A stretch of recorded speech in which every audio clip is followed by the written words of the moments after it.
we go. Countdown. Houston, we have a problem. Wait. No, we don't. I don't think we have a problem.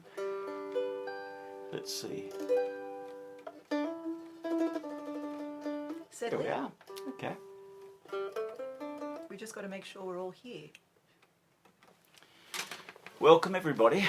Saturday streaming number 12. The game is getting lively, says Dun Gilbert and Ben Hall. Cheers. Welcome to our little studio here at Millthorpe. Number 12. Ticks away. We've had a lot of fun with them.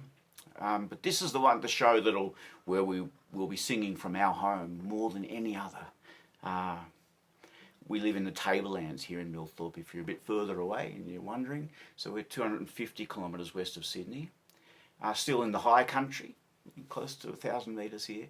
And what they call, any further west, they call the soft country. And we're kind of on the eastern edge of the sort of area we're going to be singing about tonight, which is, we call this the Songs of the Weddin Mountains Bushrangers. Obviously their area of roaming was a little wider than that. But let's remember first that we're in Wiradjuri country here, so it's a huge part of the middle of New South Wales. Wiradjuri always was, is and will always be Aboriginal people. We appreciate that. The people we're talking about are the people who came here. They were beyond the limits of location, so they were convicts, freed convicts, not freed convicts, the children of boys and girls who were born to convicts. They were here before gold for just a couple of generations, a generation and a bit. And for most of those people, poor Irish, English and Scots mostly, and then the gold rush of course, with thousands from all over the world. But most of the people here before got the gold rush were poor and had been for generations, maybe forever.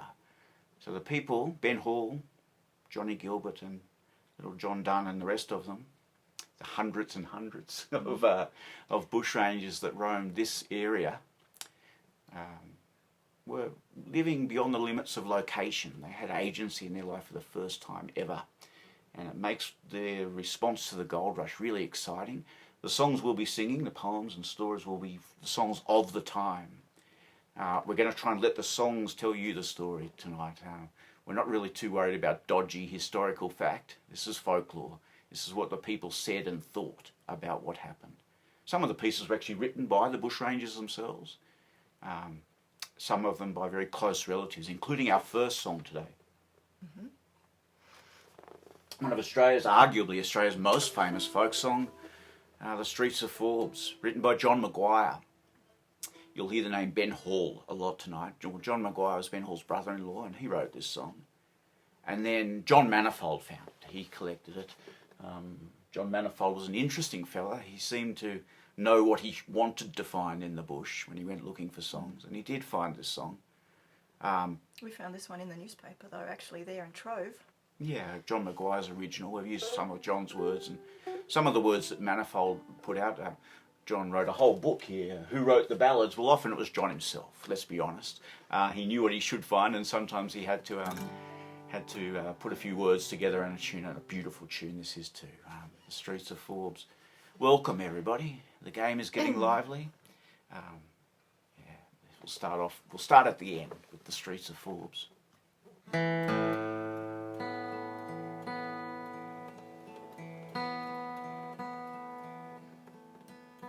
Come all you Lachlan men, and a sorrowful tale I'll tell, the story of a hero who through misfortune fell. His name it was Ben Hall, a man of high renown, who was hunted from his station like a native dog shot down.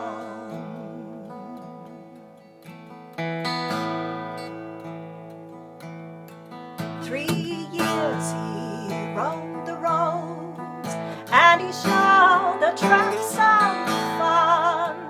1,000 pounds was on his head, with Gilbert and John Dunn. Ben parted from his comrades those outlaws did agree to give away bushranging and to cross the briny sea.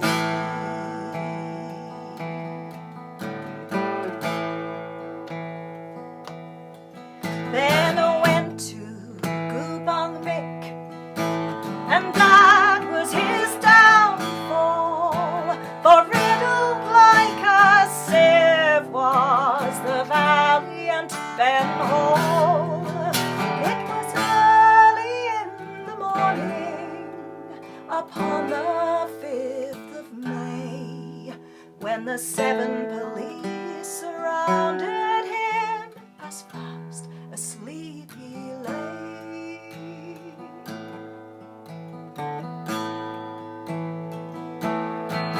Billy Doggan, he was chosen to shoot the outlaw dead.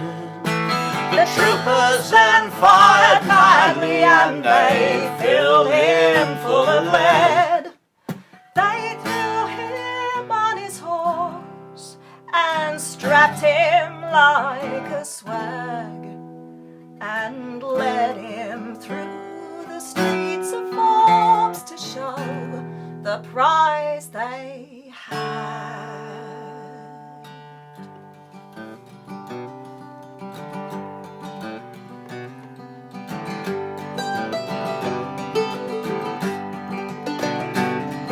Come all you wild colonials and listen to my tale, a story of bushrangers' deeds I will to you unveil. 'Tis of those gallant heroes, game fighters one and all. We'll sit and sing, long live the king, dumb Gilbert and Ben. No, hang on, Chloe. You don't sit and sing when you're singing for the king. Oh, it's 1862. There's a queen on the throne, Queen Victoria. You know that. Different kind of royalty. Who are We're talking about the Prince of Tobyman. Ah, the darky. The king of the road. The boss. Himself. Frank Gardiner was a bushranger of terrible renown. He robbed the Forbes gold escort and eloped with Kitty Brown. But in the end they lagged him to 30 years in all. We must avenge the dark, he says, dumb Gilbert and Ben Hall.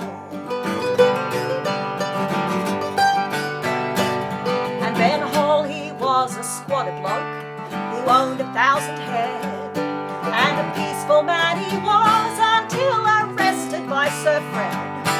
His home burned down, his wife cleared out, his cattle perished all. I've all my sentence yet to earn, said valiant Ben Hall. Arrested by Sir Fred. Ah, the disgraced baronet himself, Fred Pottinger. He'll come up again. You've heard the saying, even blind Freddy could see. That's him. That's the original. Here he is again. As Ben was riding out one day, his trade being rather slack, by private information the troops got on his track, saying, "Hold, you are my prisoner, surrender unto me." Ben bolted from his saddle and he climbed up in a tree. Maybe blind Freddy couldn't see. With rage and disappointment, the troopers cursed and swore. They mugged and poked about the bush and sought him o'er and o'er. They kept watch until daylight, but no Ben could be found. At length they saw his cabbage tree lying on the ground. That song will come up again. We've found so many verses for the Ballad of Ben Hall's gang. We're going to let the songs tell the story tonight. The songs will circle the narrative, you could say. Little verses come up all over the place.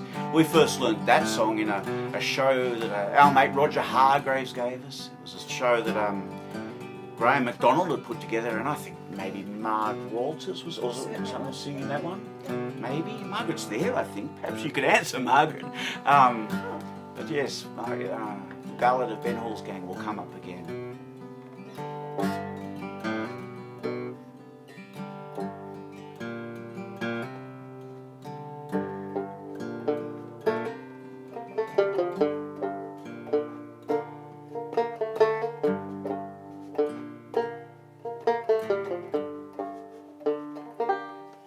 Frank Clune wrote, "The wild colonial boys and girls of the Weddin Mountains grew up without fear of God, devil or man, without knowledge of reading and writing, of the big world beyond the plain's edge, in contempt of the law and in hatred of policemen. Their sagas and songs were the old-time criminals and bushrangers, the doings of Bould, Jack Donahue, Jack the Native, the law of Scotchy and Weddin, the harshness and cruelty of a system, tales told by old lags whose backs were wheeled with stripes of the cat, whose souls were as hardened as their skins.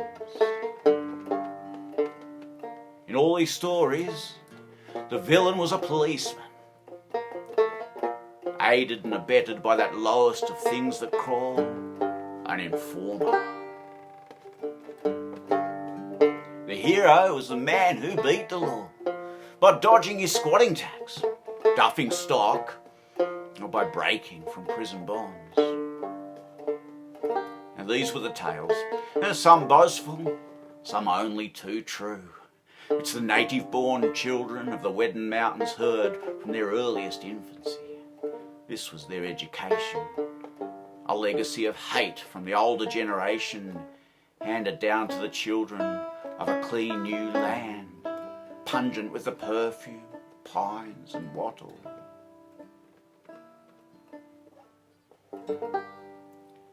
Many locals who would fit that category, Ben Hall and Johnny Gilbert amongst them, they were just waiting for a focus, someone to come along and be a catalyst for serious action, it seems.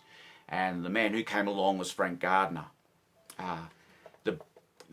probably the bushranger who taught them all their trade, you could say, the Goldfields Bushrangers, the man with the plan. And the plan amounted to getting the best gang he could together and taking the gold that was coming in from the Forbes digging, the Lachlan diggings, coming into Orange to here. So from just west of here into Orange every Sunday at the same time. And huge amounts of money, huge amounts of gold and money. And he put a gang together that did, on the 15th of June, 1862, he managed to put together a remarkable organisational plan and a gang that included, they say, a lot of that tonight, Johnny Gilbert, Ben Hall, Dan Charters, John O'Mealy, John Bowe, Henry Manns and Alex Fordyce. Now many of those, well, John Gilbert and Hall especially, would go on to become more famous than Frank Gardiner in some ways, but not at the time. It's the kind of gang that you just wonder how he got it under the salary cap, you know. Something's going on there. It's like the Melbourne Storm of bushrangers. It's quite a team. I think he was a man you could follow. And a plan, and they did. They got away with a significant amount of money. Dollar for dollar, the biggest robbery of its time in the colonial era, and dollar for dollar still the biggest robbery in Australia's history. Well, that's if we ignore white-collar crime, corporate bailouts, They say some of the gold is still out CEO there. salaries. Oh, yeah. Yeah, that's right. The stories really go then to where the gold went. How much was recovered, we don't know. But it was millions of dollars. Let's not quibble about how many millions. As a kid, when I was living in Forbes for a couple of years, we used to go looking ourselves for the gold. And other places I lived as well, where we had some idea there'd be some... It's like playing in traffic, isn't it? Take your shovel, Johnny. You go and find Frank's gold. That's right. And we might come back with a story or two about, how the gold was eventually. Maybe some of it recovered. Much of it was found. This song is not only about that robbery at Ugara Rocks, just west of here, but it's, Charles McAllister, that great legend of colonial times who seemed to be everywhere and do everything. Old pioneering days in the sunny south. I might have put a link up, actually. My friend Ian's turned that book, amazing book, into an e-book. So I might put a link up to that. But anyway, Charles said that this song actually was actually written by Frank Gardiner, or started life as something written by Frank Gardiner, which too much fun to believe that, really. Too much fun to believe. Too much fun to believe. I'd go that way. about old Frank Gardiner with the devil in his eye. He said, we've worked before us, lads, we've got to do or die. So blacken up your faces before the dead of night, and it's over by you Gower rocks, will either fall or fight. I will stop the orange escort with powder and with ball. We'll shoot the coach to pieces, we'll down the pillars all. We'll lift the diggers' money, we'll collar all their gold. So mind your guns are killers, now me comrades true and bold. You can sing of Johnny Gilbert, Dan Morgan and Ben Hall, but the bold and reckless Gardiner, he's the boy to beat them all. Come on, Frank!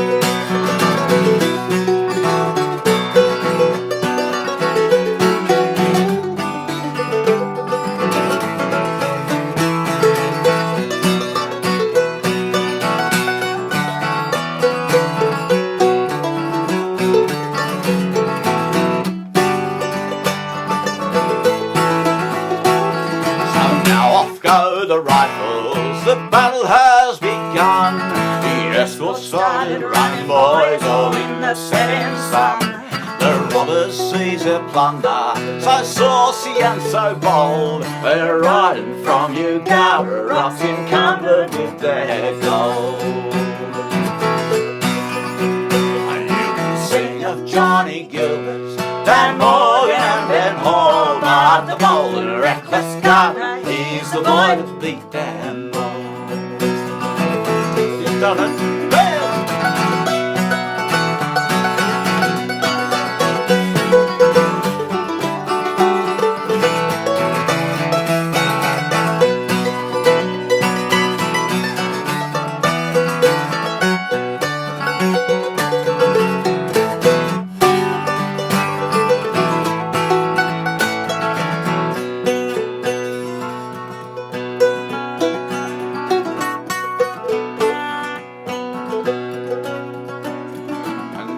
Savage laughter, they left that fatal place. They cried, we're strapped bonanza boys, we've won the steeple chase. There's Frank Gardiner, their leader, he shouted la hooray.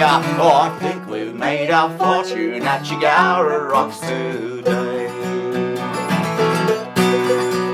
You can sing of Johnny Gilbert, Dan Morgan and Ben Hall, but the bold and reckless Gardiner, he's the boy. You can sing of Johnny Gilbert, Dan Morgan and Ben Hall, but the bold and reckless Gardiner, he's the boy to beat them all. You can sing of Johnny Gilbert, Dan Morgan and Ben Hall, but the bold and reckless Gardiner, he's the boy to beat them all.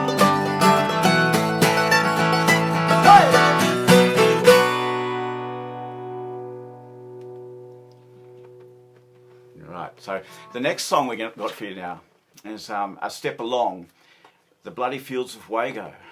This one we certainly heard first from Margaret Walter, so it's very nice to see you out there tonight, Margaret. The words were written by a fella, or a woman, we don't know, called R.B. Barton. And it was written very shortly after the time. It was what amounted to journalism in verse, really. It's a very fine poem that was set to music and sung very quickly. It was in the Sydney Morning Herald and the Burragon Courier, and it was just after the robbery at Gower Rocks, and it's one of Frank's famous miraculous escapes from getting caught. It's the last we'll hear of Frank for a little while in this song, but he's not really the star of the song. This is going to really introduce the villain of the story, in quotes, Sir Frederick Pottinger. He was a disgraced baronet from England who had gambled and otherwise wasted away his family fortune at home and disappeared into the colonies and came out and tried to get away with becoming an on-the-ground policeman. He tried to lurk, He did try to lurk. And then there was some correspondence and they realised they had a baronet in the force and they couldn't have that. Well, they could, but he had to be the boss. So they raised him very quickly to the top of the tree and he was, well, I'm not even going to try and talk about what he was really like because we're not doing dodgy history tonight. Nope. Possibly treated unfairly at times, but we're going to treat him very Like unfairly this. tonight, like this. He became, the police were bumbling in their attempts at getting the Bushrangers for the first little while, and so the press didn't miss them. Things tightened up slowly. They went from, diverse policing groups to one centralised police force. And during those 1860s, they lost the red coats, gained better camouflage, gained better horses. But still, you were up against bushrangers who knew the country and had all the friends. I'm sure Jason will come back. I did just go and check. Absconded. Yeah, I just had a comment that someone had lost transmission, but it seems like we're still going out there, so we'll plough on, and it is the nature of these Send things. us reassuring messages, that's great. Our phone says we're still going out, so I hope we are. It's good to see you all. Lots of friends out there today. And yeah, the bloody fields of Wheogo. Frank's escape here, he really considered to be, well, in some ways I think Frank thought that he died that day as Frank Gardiner and came out as Frank Christie, and like I say, it's the last we'll hear from him for a little while.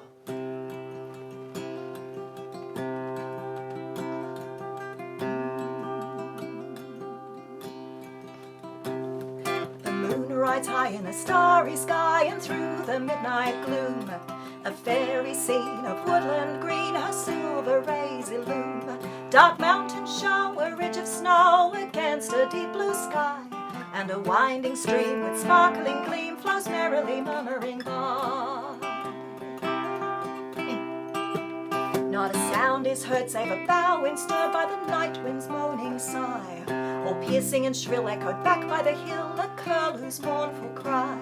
And twinkling bright in the shadowy night a lonely taper shines, and seated there is a wanton fair who in amorous sadness pines. For her lord is gone and she sits alone in her mountain home. But 'twas not her lord that she deplored, for she liked to see him roam.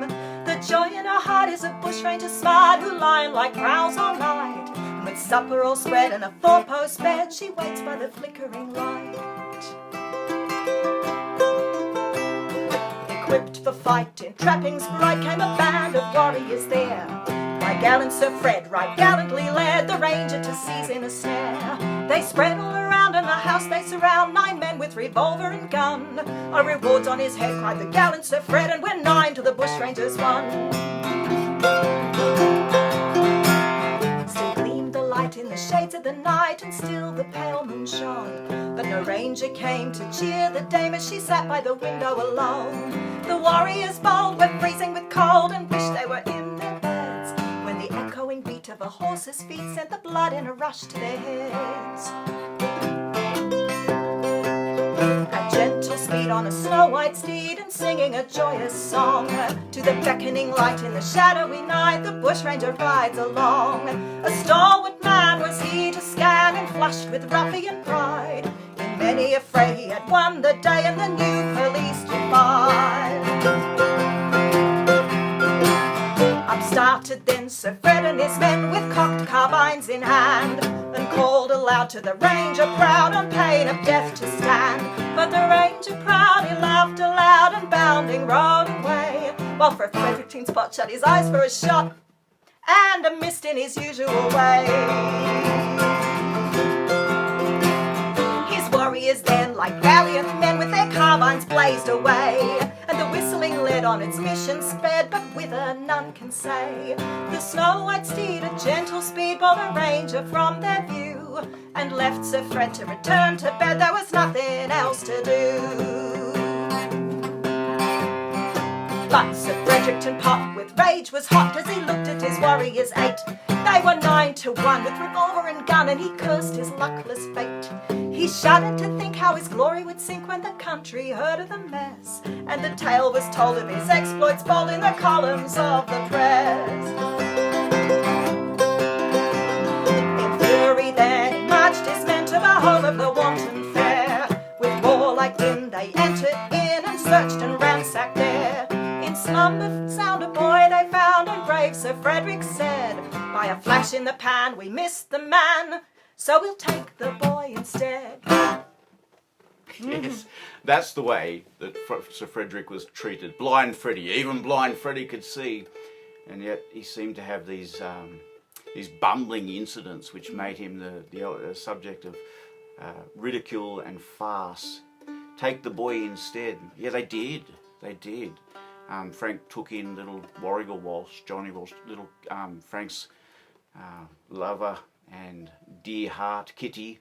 Her little brother was 16, and they dragged him into the lockup in Forbes, and they did the same thing with him the next year when he was 17, and he never came out. He died of what they used to call Lachlan fever or Diggings fever.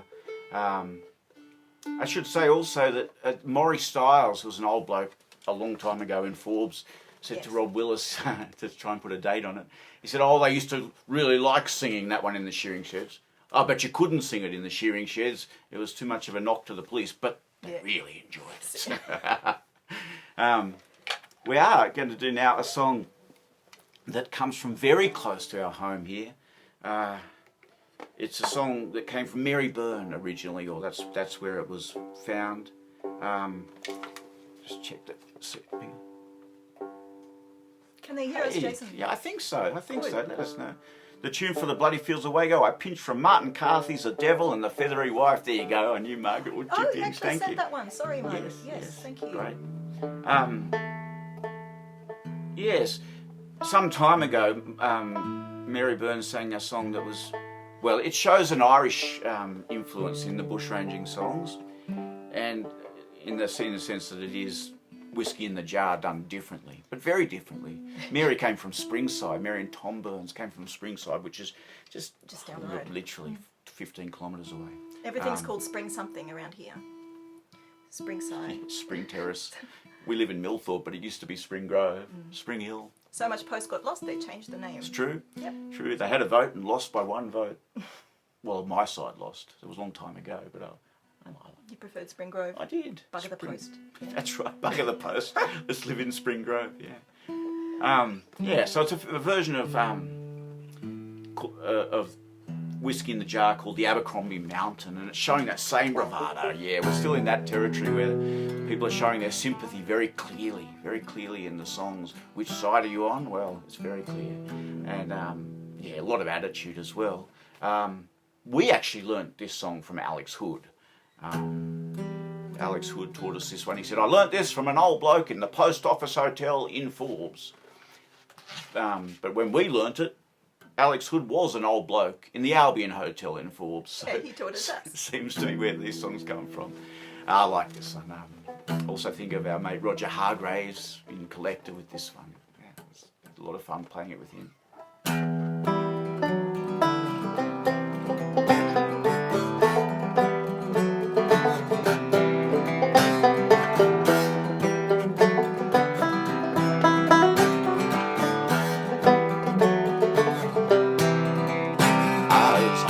Crossing over the Abercrombie Mountain, I met with Frederick Podger and his money he was counting. I then produced my pistol to acquaint him of his danger, saying, stand and deliver, for I am a bold bushranger with a mushroom. Right to Laddie-o, right to Laddie-o, there's whiskey in the jar. I counted out his money, had made a pretty penny. I pushed in my pocket to take home to darling Jenny. She sighed and she swore that she never would deceive me, but the devil's in the women, they always lie so easy with a mushroom. Right to Laddie-o, right to Laddie-o, there's whiskey in the jar.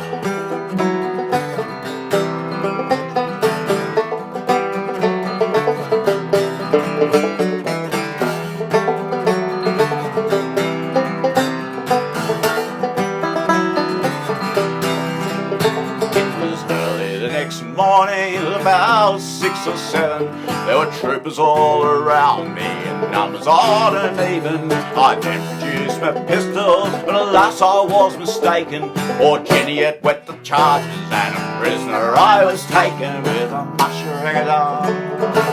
Right to Laddie-o, right to Laddie-o, there's whiskey in the jar.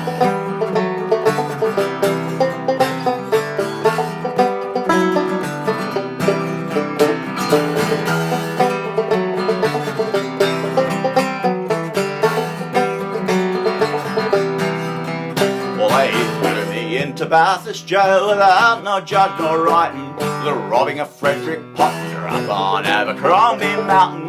They didn't take my fists away and I knocked out both the sentries. I bid a fond farewell to Sir Fred and all his gentry with a much-a-ring-a-da. Right to a laddie-o, right to a laddie-o, there's whiskey in the jar. I think I'll join Ben Hall, Gilbert, Gardiner and O'Malley. I'll ride the Weddin mountains, we'll scour the Lachlan Valley. We'll rid this land of troopers in a day of rich accounting. From the far western plains to the Abercrombie Mountain with a much-a-ring-a-da. Right to a laddie-o, right to a laddie-o, there's whiskey in the jar.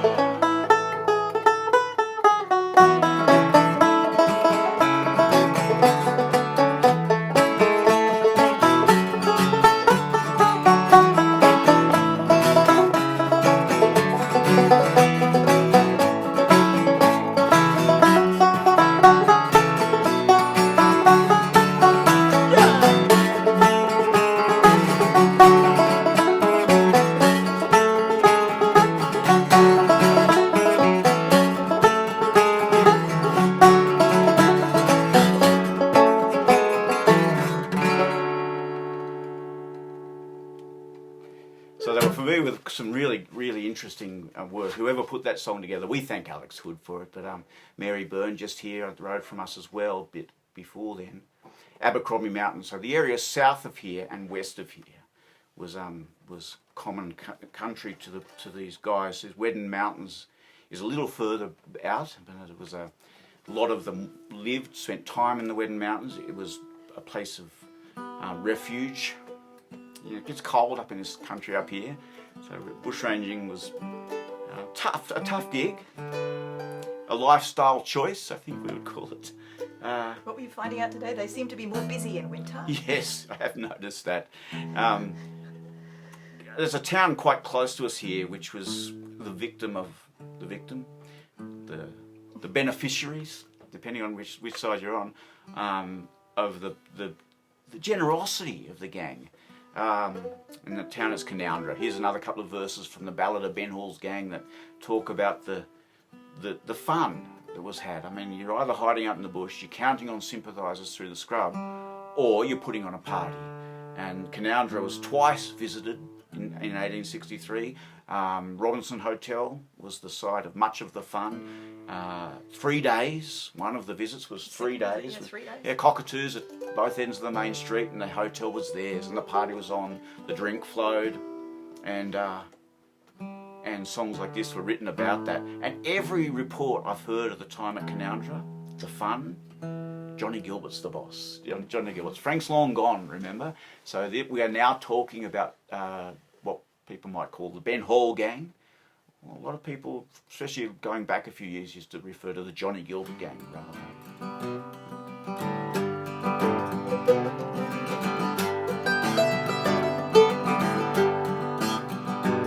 John Gilbert was a flash code, John O'Malley too, and with Ben and Burke and Johnny Vane, they all were comrades true.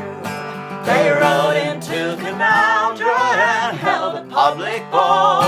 Roll up and have a spree. Says Roll up, Gilbert and roll Ben. up. Oh, didn't they have some fun? Oh, they took possession of the town, including the public houses, and treated all the cockatoos and shouted for their spouses. They danced with all the pretty girls and held a carnival.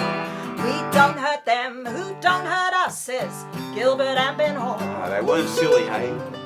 Sure, they had a Robin Hood type idea of robbing the rich and giving to the poor, and they weren't shy about telling people about that either.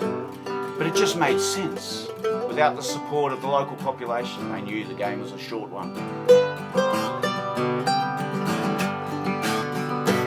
Then a Miss O'Flanagan performed in a manner quite genteelly upon the grand piano for the bushranger O'Malley.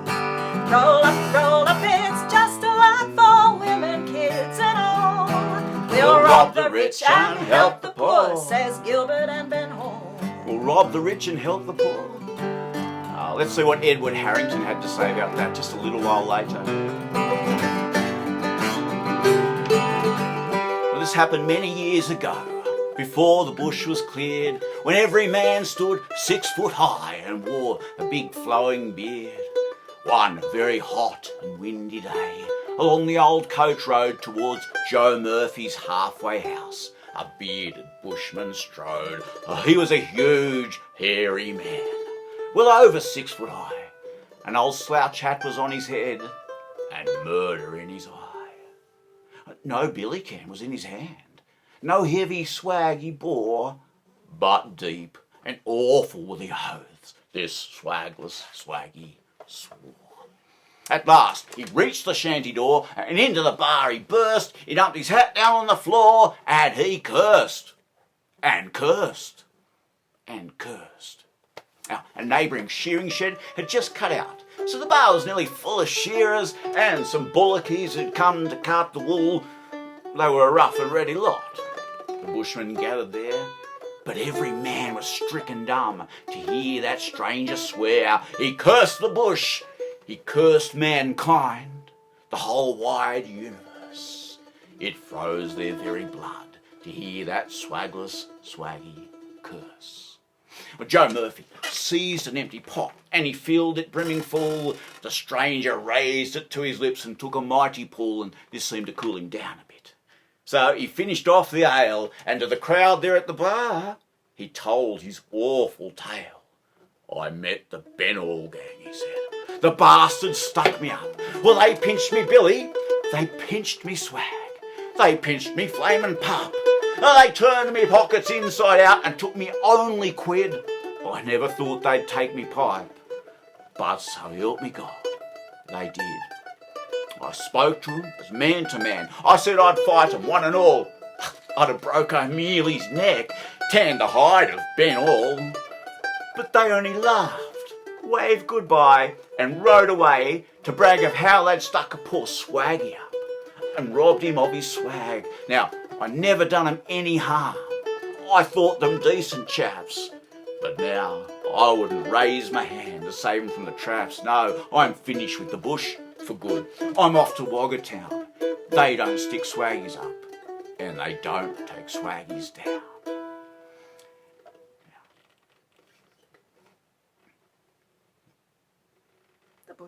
The Bushmen, yeah. The Bushmen were a decent lot. Bushmen mostly are. So they filled the stranger up with beer, and they sent the hat around the bar. The shearers found some blankets who could make another swag, and the rousies gave a billy can and a new tucker bag. Joe Murphy gave him a meerschaum pipe. Oh, Joe hadn't smoked for years, but the stranger was too full for words. His eyes were dim with tears. The ringer shouted drinks all round, and then to top it up, the babbling brook, the shearer's cook, he gave him a kelpie pup. On next day, an hour before the dawn, that stranger took the track, complete with pup, a new billy can, a new swag on his back, along the most forsaken roads, intent on dodging graft. He headed for the great northwest, and he laughed, laughed, laughed.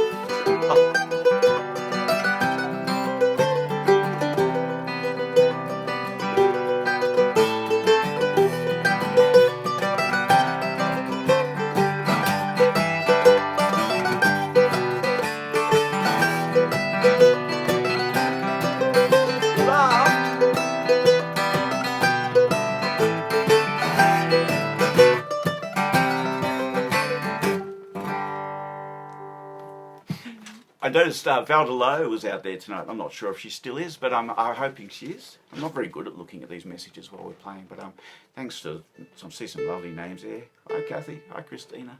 But Valda sent this one to us a few years ago, and oh, it's a beauty. I like this song a lot. We mentioned Johnny Gilbert there. He was, of all of them, I think the one who just seemed to be in it because he really just for the love of the game. He left a couple of times, took off. Yeah, Didn't he go to New Zealand? Well, the talk is that he got as far as Tasmania, Victoria, New Zealand. Who knows where he went? But that's really the point. Is he disappeared, he always came back. and he always came back. And you'll hear a little bit more about the way he came back there at the end as we get through the story. This song, Chloe. Yes, I'm nearly there. Okay.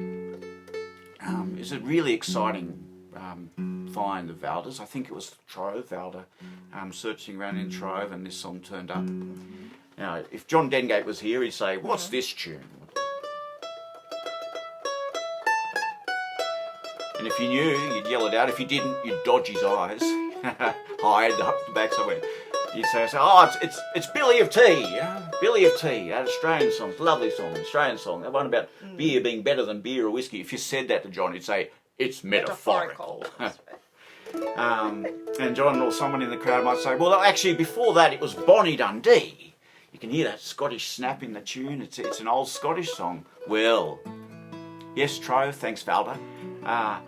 So this in Trove, Valda found a parody of this song much closer to Bonnie Dundee than Billy of Tea, and it's John Gilbert. It's John Gilbert, and I think it's just about, well, I can picture this. In Trove, that was called A Song for the Season, and it was from Bell's Life, the magazine Bell's Life, in 1863, so right on the time.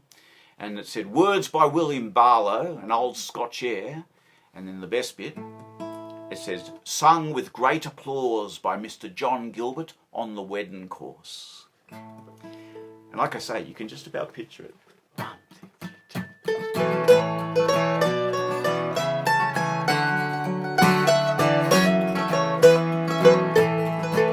To the Lords of the Council, 'twas Gilbert upspoke, "Before the Rangers go down, there are crowns to be broke. Then each gallant youth that would plunder with me, let him follow the banners of Gilbert the Free. I'll come fill up me cup, come fill up me can, come saddle me horses and call out my men. To all the West Country then let us go free, for it's too so foolhardy to meddle with me."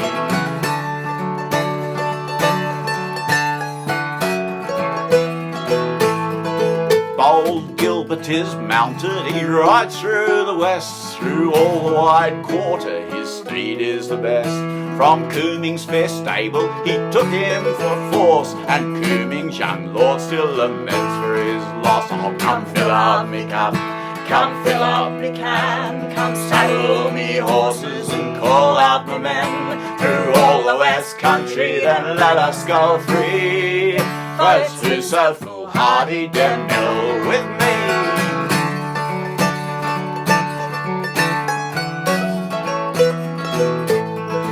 Now the Weddin has gullies, Abercrombie has caves. You've traps in the east, in the west I have slaves, and cockatoo settlers 3,000 times 3. My shares in the booty with Gilbert the Free. Oh, come fill up me cup, come fill up me can, come saddle me horses and call out my men. Through all the West Country then let us go free, for it's too so foolhardy to meddle with me.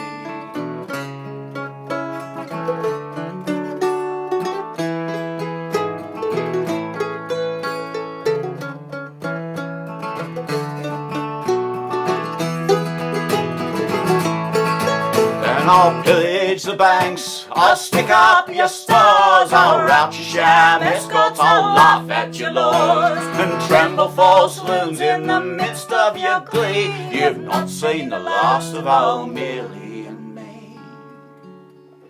I'll come fill up me cup, come fill up me can, come saddle me horses and call out my men. Through all the West Country let us go free.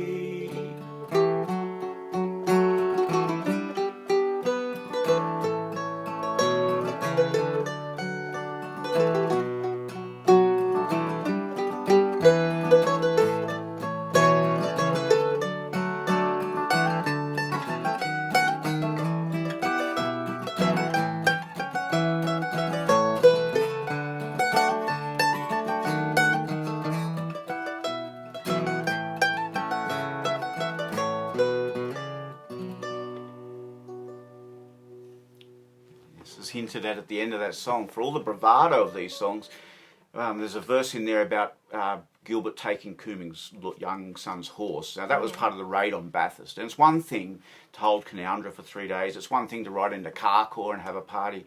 But it's another thing to wander through the city of Bathurst. And it's indicative of changing times. This is another few verses. The Bathurst raid was in October 63. So time is ticking away. They're still on the road. They're busy. Incredibly busy. The robberies are extraordinary. I think Craig Lawler, who's shirt blind Freddy Bushrangers, out at Goolagong Canoundra, Craig and Joe. If you want to get your history at its least dodgy, I'd go and see those guys. I'll throw a link to that. Go on a Ben Hall tour. Yeah, do that. You can get somewhere near what happened, I think, if you put your hands in the country. Look in the country, even though it's changed a lot. And yeah, but things were getting significantly more serious for the gang. The police were improving under Pottinger, although he was still had a way of embarrassing himself.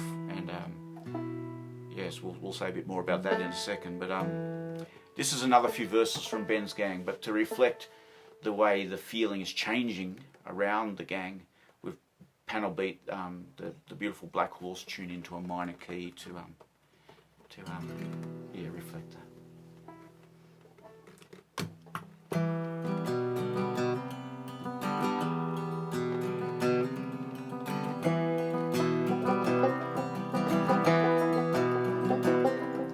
See the mounted troopers ride, all stumbling through the bush, like diggers in the good old days, are hastening to the rush. But those bold and daunted outlaws, they will evade them all. Those £1,000 alive or dead for done, Gilbert and Ben Hall. It's £1,000. Just think about that for a second. £1,000 each. That's a significant amount of money in those days. They made a raid on Bathurst. The pace was getting hot. But Johnny Vane surrendered after Mickey Burke was shot. And O'Mealy had gone-blooded like a hero fall. The game is getting lively, says John Gilbert to Ben Hall.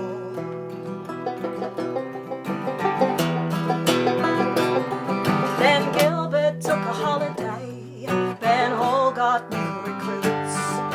The old man and Dunleavy shared in the plunder's fruits. Dunleavy he surrendered and they jagged the old man tall. So Johnny Gilbert came again to help his mate Ben Hall.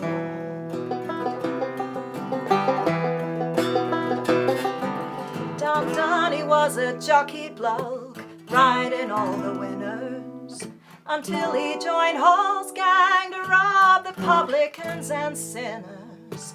And many a time the Royal Mail bailed up at John Dunn's call. £1,000 is on their heads, Dun Gilbert and Ben Hall.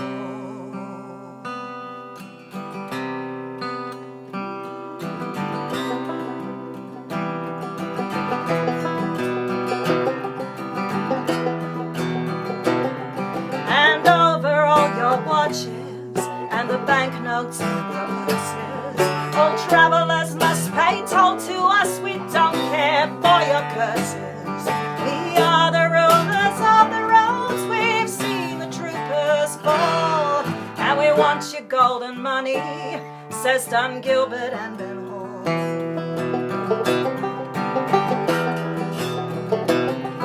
Next week we'll visit Golden and clean the banks out there.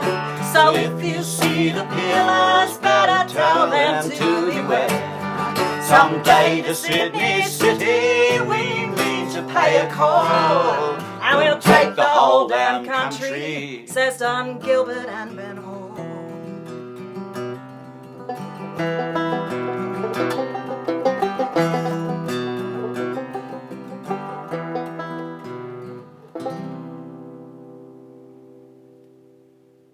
Really, from that time on, it does come down to three names.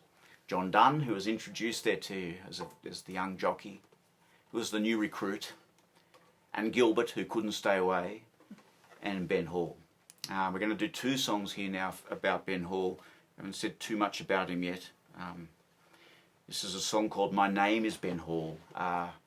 It was another one that John Manifold found. It was in the second Penguin Book of Australian Folk Songs.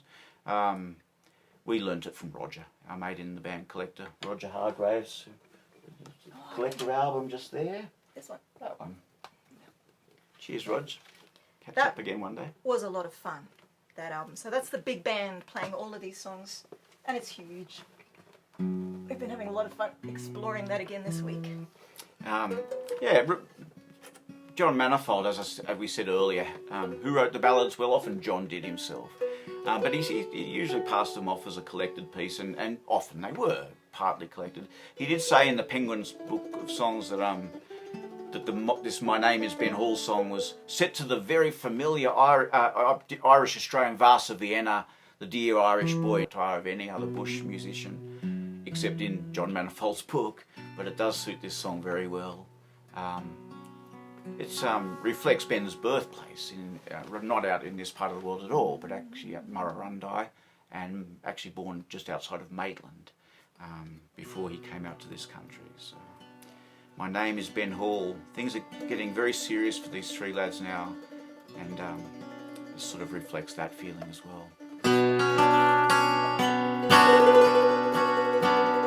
Oh, my name is Ben Hall, from Murrurundi I came.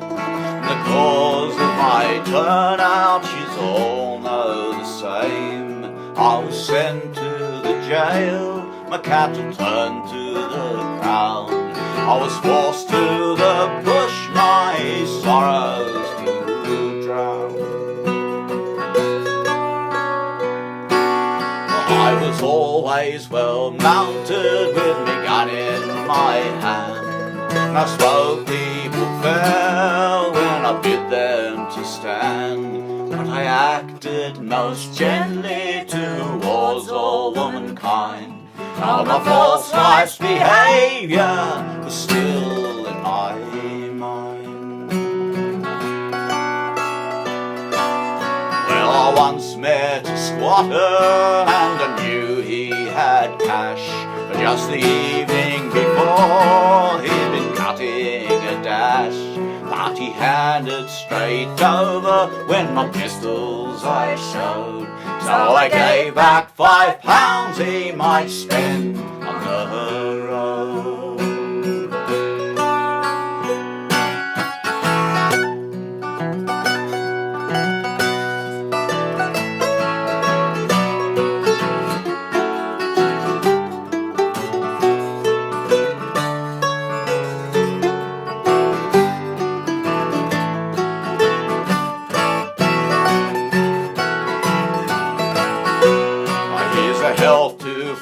Gardiner, who's mostly confined, and also to Jack Fane, who is serving his time. With my friends in the bush, I'll distribute this wealth, and then I'll reserve my last shot for myself.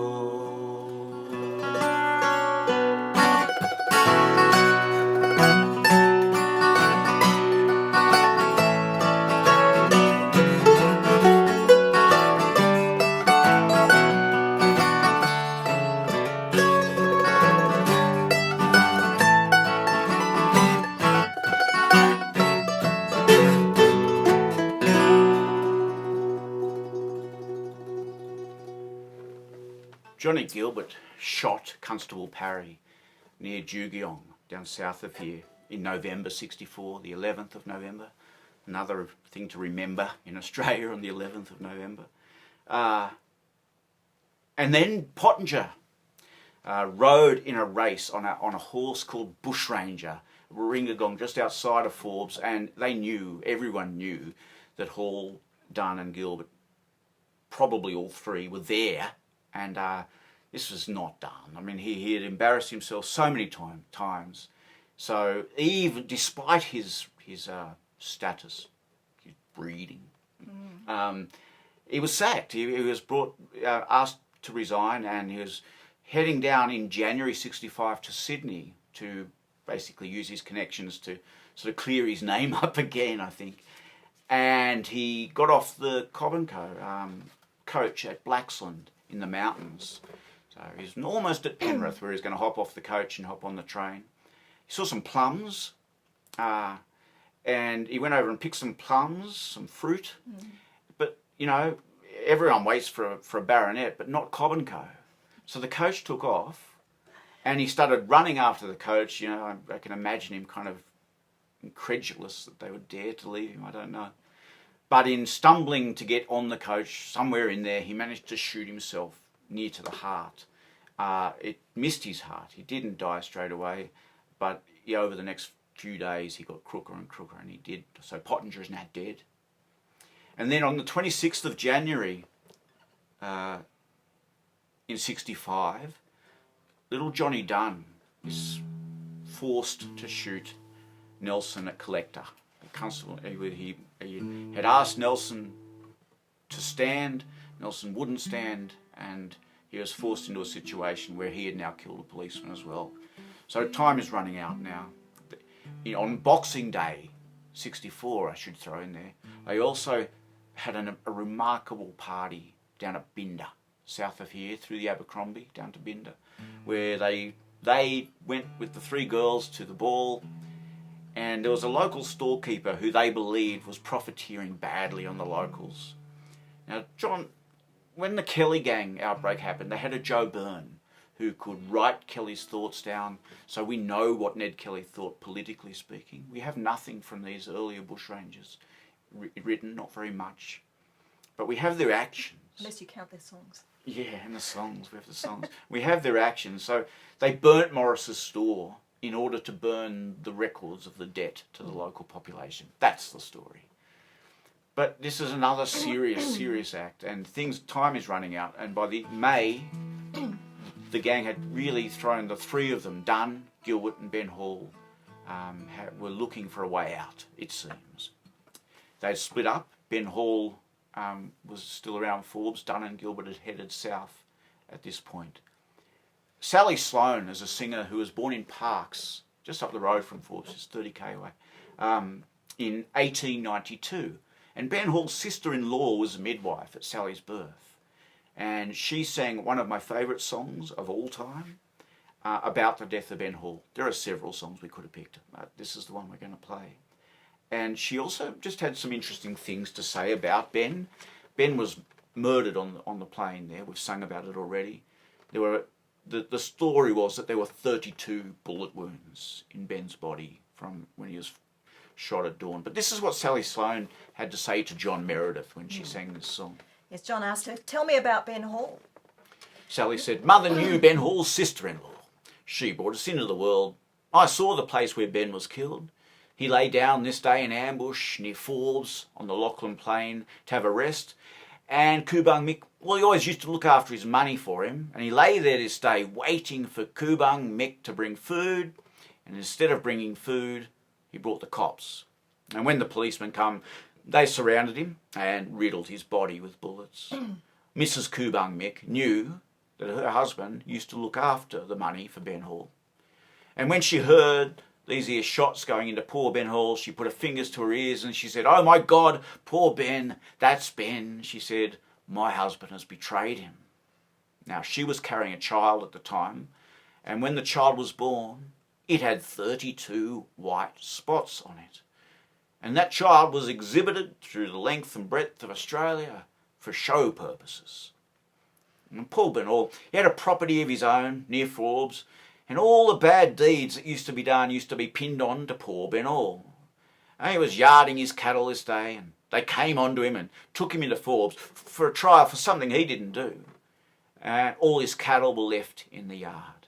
Instead of the police pulling the slip rails down and letting them out, they was all just left to perish. And when he come out after doing a month in jail, they were just carcasses in the yard. Miro said, didn't they burn his house down? Yeah, they burned his place down, and his wife had betrayed him and went off with another man, the black fella. He took to the bush with his gin. And what did he do when he found his house was burnt down and his stock was destroyed? Well, he took to the bush then. He turned out to be a highwayman. when he found out what had happened, his wife gone, his stock and everything was destroyed. He took on to the bush ranging. I spent a long night when I was about 16 out in the spot where Ben died.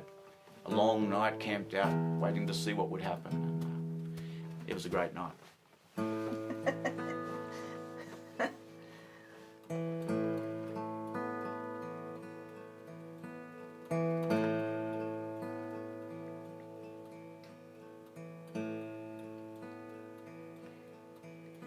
Come all you young Australians and everyone besides, I'll sing to you a ditty that will fill you with surprise, concerning of a ranger bold, his name it was Ben Hall, who cruelly murdered was this day, which proved his downfall.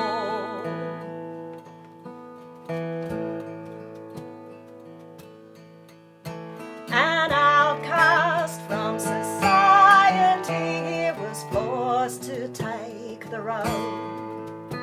All through his false and treacherous wife, who sold off his abode, he was hunted like a native dog from bush to hill and dale, till he turned upon his enemies and they could not find his trail.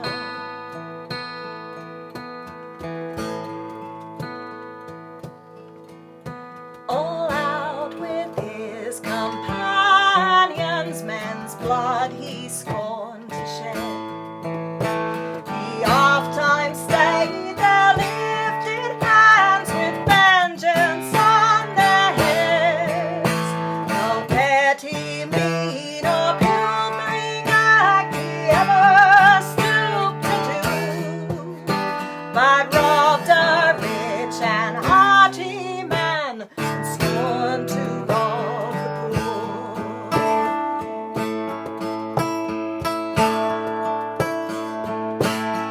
poor. One night as he in ambush lay, all on the Lachlan plain, and thinking everything secure to ease himself had laid, when to his consternation, to his great surprise, and without one moment's warning, a bullet past him flies, and it was soon succeeded by a volley sharp and loud from 12 revolving rifles, all pointed at his head. Where are you, Gilbert? Where is Don? Loudly he did call. It was all in vain. They were not there to witness his downfall. But they riddled all his body as if they were afraid. In his dying moment he breathed curses on their head. That cowardly-hearted conduct, sergeant of police, he crept and fired with fiendish glee till death did him release.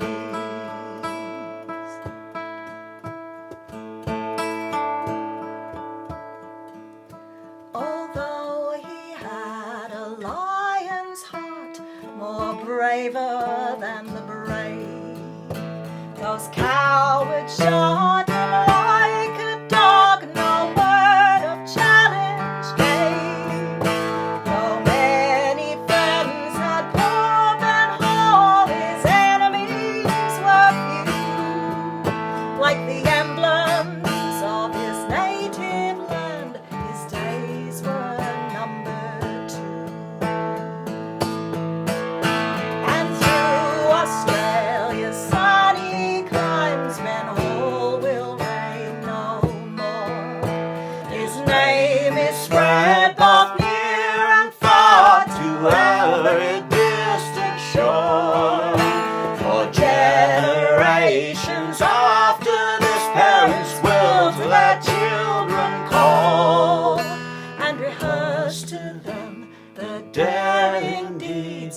committed by Ben Hall.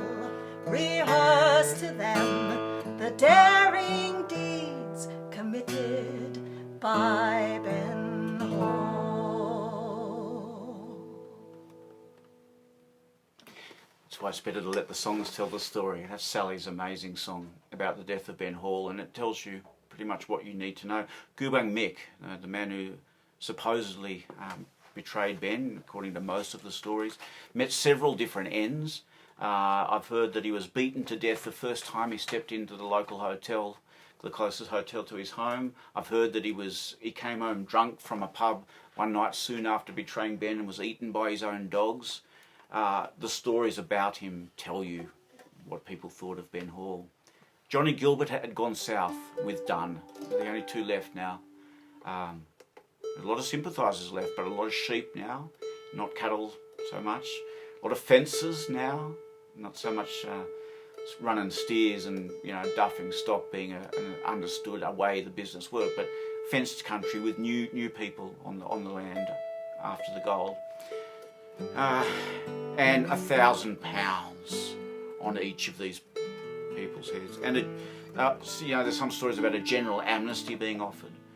And the Outlawry Act, one of the most controversial pieces of legislation in Australian history, dredged up 400-year-old piece of legislation from England that allowed anyone. I believe it wasn't in place when Ben was shot, so he was murdered. There's no question about that. They knew it was coming, but it wasn't actually official. Very shortly after that, it was in place, and what it meant was anyone could shoot Dunn and Gilbert. You or me, well, I'd like to think you and I couldn't do it, but anyone could. And now we're going to just sing a song from a little further away now, and then we'll come back to how Dunn and Gilbert find their ends. Yes, the Victorians thought it was uproariously funny what was going on in New South Wales, how New South Wales couldn't, control their bushranger problem.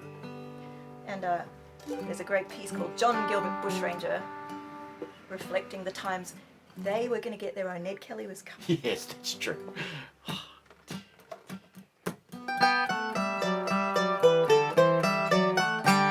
John Gilbert was a bushranger of terrible renown, for sticking lots of people up and shooting others down.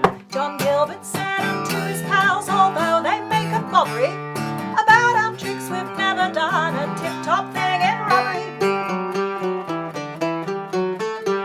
We've all of us a fancy for experiments in pillage, yet never have we seized a town or even sacked a village. John Gilbert said unto his mates, though partners we've been in all rascality, yet we no festal day have seen. John Gilbert said he thought he saw no obstacle to hinder a piratical descent upon the town of Canowindra. So into Canowindra town rode Gilbert and his men, and all the Canowindra folks subsided there and then. The Canowindra populace cried, oh, here's a lot of strangers, but immediately recovered when they found they were bushrangers. And Johnny Gilbert said to them, you need not be afraid, we're only old companions, you bushrangers you have made. Johnny Gilbert said he will never hurt a hair of men who bravely recognise that we are just all there. The New South Welshman said at once, not making any fuss, that Johnny Gilbert after all was just but one of us. So Johnny Gilbert took the town, including public houses, and treated all the cockatoos and shouted for their spouses. He did. And Miss O'Flanagan performed in a manner quite genteelly upon the grand piano for the bushranger O'Malley.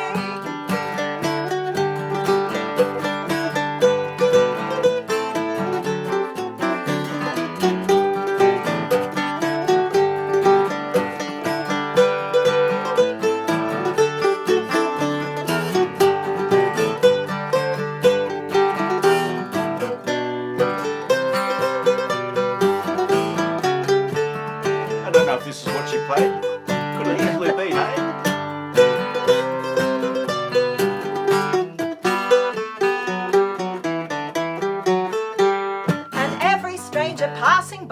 took, and when they got him, they robbed him of his money and occasionally shot him. But Johnny's enigmatic feat admits of this solution, that bushranging in New South Wales is a favoured institution.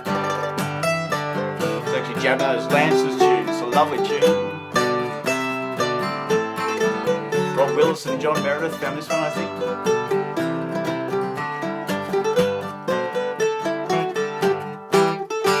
So Johnny Gilbert ne'er allows an anxious thought to fetch him, for well he knows the government don't really want to catch him. And if such practices should be to New South Welshmen dear, with not the least demurring word ought we to interfere. You probably recognise the tune too. That's a bit of fun from interstate, and hello to those who have tuned in from further afield. Yeah, Canawindra, thank you Christina Mamoki out there. I mean, once you could excuse it for getting it wrong, but four times. Canoundra, everybody. We're going to use Banjo Patterson's poem that we've hung a tune off to tell you how Gilbert died. Banjo also relied on folklore for his poem, not dodgy historical fact. Banjo was born just here, just outside of Orange, just the other side of Orange from us. But when he was only 7, he moved down and went to school at Bynalong. And when he went to school at Bynalong, he was most likely in the same class, or at least together at school with a couple of relatives of little Johnny Dunn. And all those kids there told Banjo what had happened, and this is what Banjo said about it all. Yes, like I say, we know that this isn't the history. It's far better.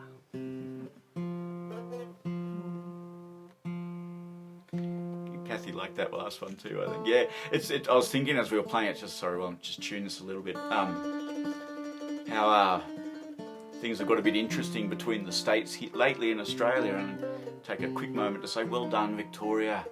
It looks to me like you've done an amazing thing down there. So, thank you. I know it was probably really hard.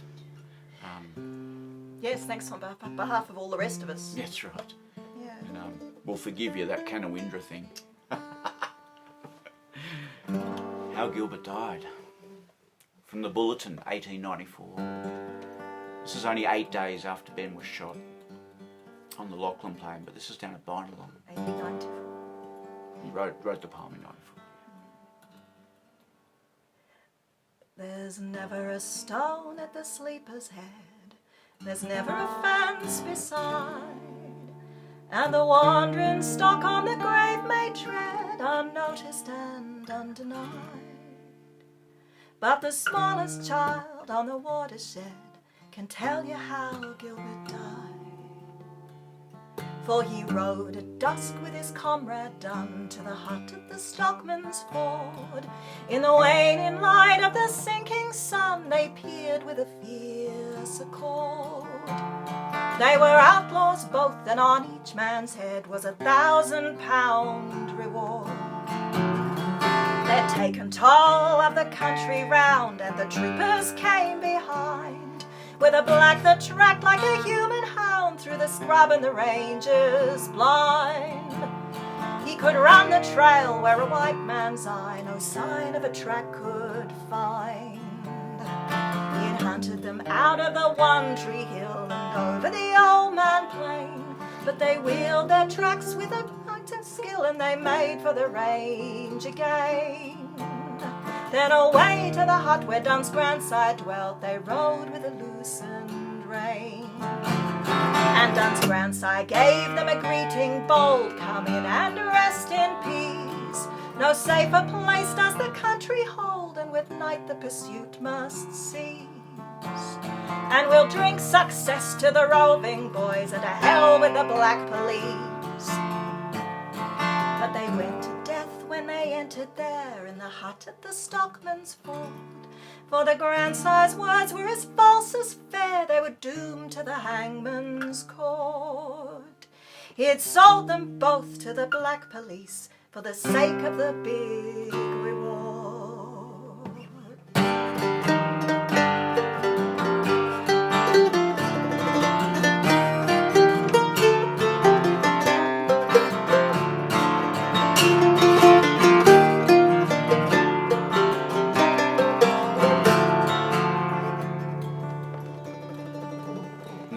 at night there are forms that glide as stealthily as serpents creep, and around the hut where the outlaws hide they plant in the shadows deep, and they wait till the first faint flush of dawn shall waken their prey from sleep.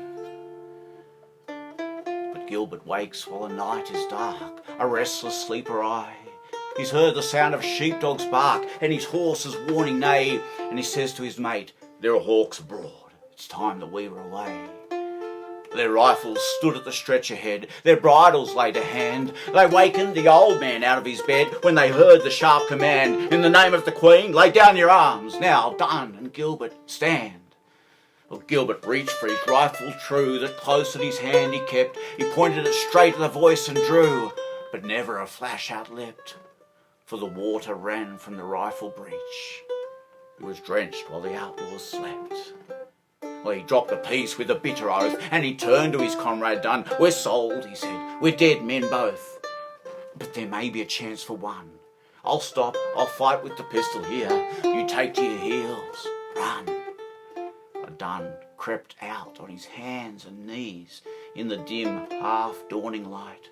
He made his way to a patch of trees, and he vanished among the night.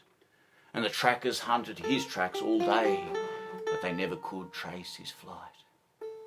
But Gilbert walks from the open door in a confident style and rash. He heard at his side the rifles roar, and he heard the bullets crash, and he laughed as he lifted his pistol hand, and he fired at the rifle flash. Then out of the shadows the troopers aimed at his voice and the pistol sound. With the rifle flashes the darkness flamed, he staggered and spun around, and they riddled his body with rifle balls as it lay on the blood-soaked ground. There's never a stone at the sleeper's head, there's never a fence beside, and the wandering stock on the grave may tread unnoticed and undenied. But the smallest child on the watershed can tell you how Gilbert died.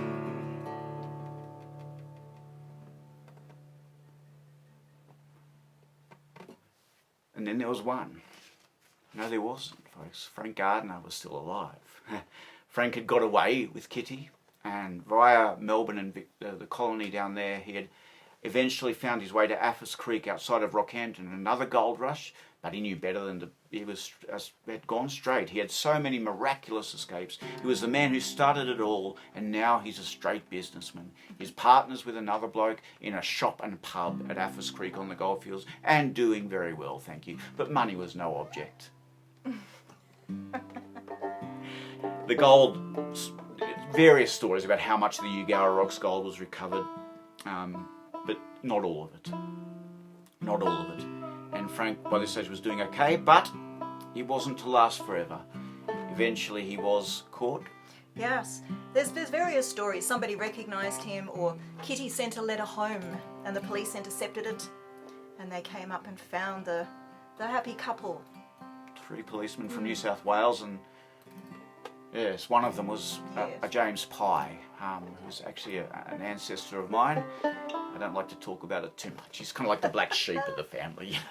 No, they say he landed a right cross on Frank Gardiner's jaw, and if he did, he's a better man than me. Frank was an incredible man with a charisma and a strength.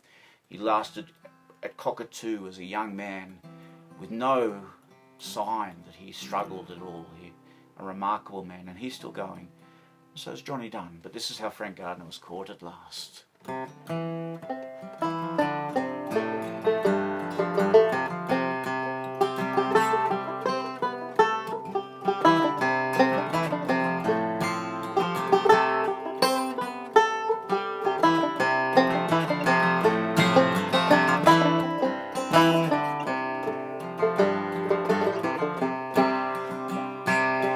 Frank Gardiner, he is caught at last, and he lies in Sydney jail for wounding Sergeant Middleton and robbing the Mudgee Mail, for plundering the Gold Escort and the Carkle Mail also.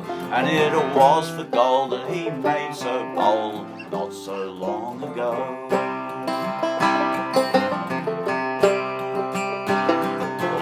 there indeed surprised them all throughout the sunny land.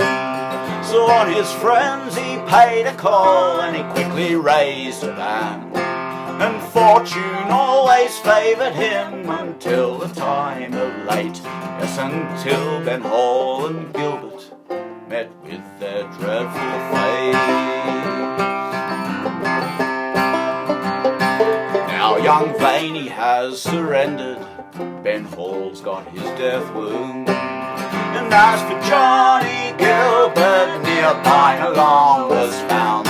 He was there with Dunn, and they were on the run when the troopers came in sight. Well, Dunn ran with the wound, but Gilbert, he got slaughtered in the fight.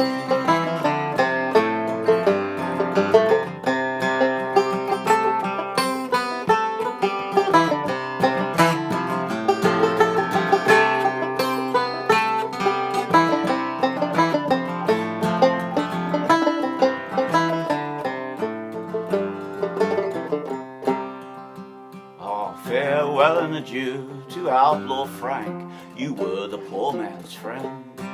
But the government has secured him for the laws he did offend. He boldly stood his trial and he answered with a breath, you can do as you will, you can but kill, and I'm not afraid of death. Well, day after day they remanded him, escorted from the bar, with fresh charges brought against him from neighbours near and far. And now it is all over and the sentence has been passed. They all sought to find a verdict, and guilty 'twas at last. When alive you take a warning, boys, a woman never trust. She'll turn around, I will be bound, Queen's evidence the first. He's doing 32 years, he's doomed to serve the crown, and well may he say he'll rue the day that he met with Mrs Crown.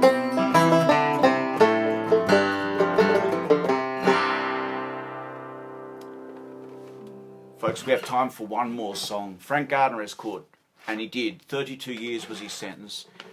So many stories we could tell about the trial and about the difficulty they had getting any real evidence, and especially the support, the immense support from all kinds of people from all kinds of sort of all levels of society and strata of society, but especially Kitty. It was incredible, and he's rediscovered sisters, I believe. And after 10 years, most, not all, Vane was one of the Bushrangers who survived, but most didn't. Johnny Dunn was still alive. But after 10 years, Frank was set free on the condition. Yeah, so he's let out of Starvinghurst jail in Sydney, but there was a strict condition. He had to leave his beloved Australia. In fact, leave any British colony. He wasn't allowed anywhere that was under English control.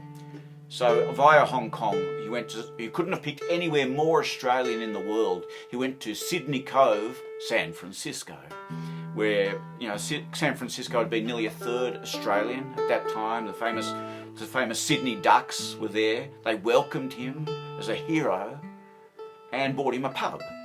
And he remained he started the whole thing, but he was one of the few to actually live to a fairly ripe old age and to live out his life in pleasure and with wealth, shouting beer for the bar. Again, money was no object. An incredible story. But we'll finish now. And rumours are rife about the nephews coming back looking for the gold. Yes, not nephews, sons, the twin sons. Well, I read nephews today. Twin sons. Rumours are rife. Came back from San Francisco, 1911, straight to Wheogo with shovels, Hessian sacks, geological investigators, I believe, right. Yes. Go have fun with those stories, guys. Go looking. They're all out there and they're a lot of fun. But we're going to finish with a song that we learnt from our mate Roger Hargraves. and it's one of our favourites, with a thought for John Donne. John Donne did escape from Bynalong. On the 15th of May, he held up a station solo, and then he went bush for 7 months. Disappeared. He did. He was recognised near Walgett in the far north and west of New South Wales, and was betrayed again. He was shot 3 times, dragged back to Dubbo jail, recuperates, escapes again, and we'll leave him there, I think. This is those Bould Bushrangers. It's a song that came from Maitland, actually, and from the New England where Ben was born. Just a little distance from a direct connection to the Bushrangers, but it seems to catch the sympathy really, really well. Thanks for coming along to Saturday Streaming number 12. Lots of fun. Lots of fun in these songs. They're some of our favourite songs in the world. Those who do want to donate, you'd be very welcome. That's the way we run it. They're free concerts, but I'll throw a link in for for the donations, if anyone. Yeah, we won't quite say bail up. I'll bail up, that's right. Avast. Those Bould Bushrangers. Thank you very much, everybody. Take care.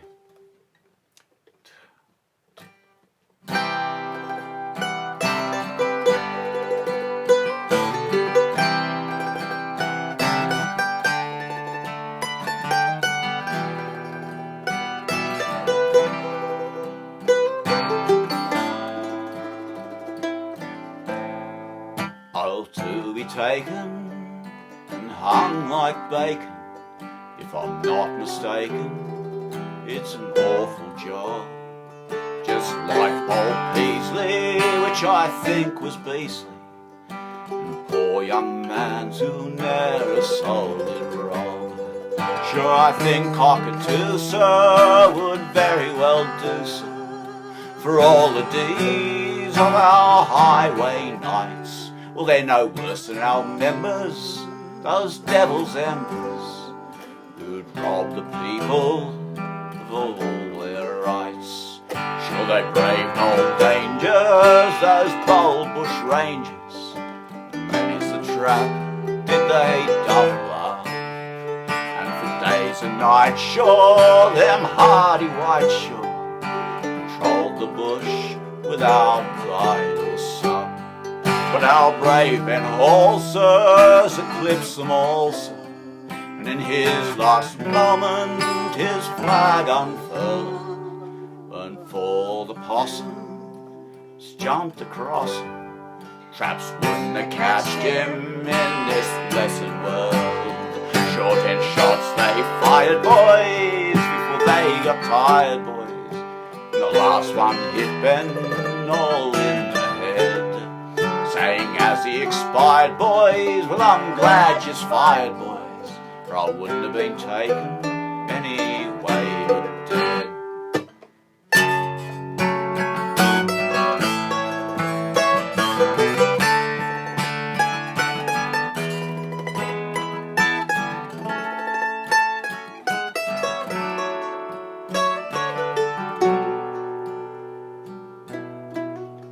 To conclude and finish my song, I'll diminish with a health to Dun. Bold Thunderbolt, he's an old stager, but I'll lay a wager that Dun, they tell me, he's only a colt. May they get away, sir, from Botany Bay, sir, to some foreign shores or beyond the sea, where they'll live on bacon, no shot be quaking, and die quite peaceful and all at ease. May they get away, sir, from Botany Bay, sir, to some foreign shores or beyond the seas, where they'll live on bacon and no shot be quaking, and die quite peaceful and all at ease.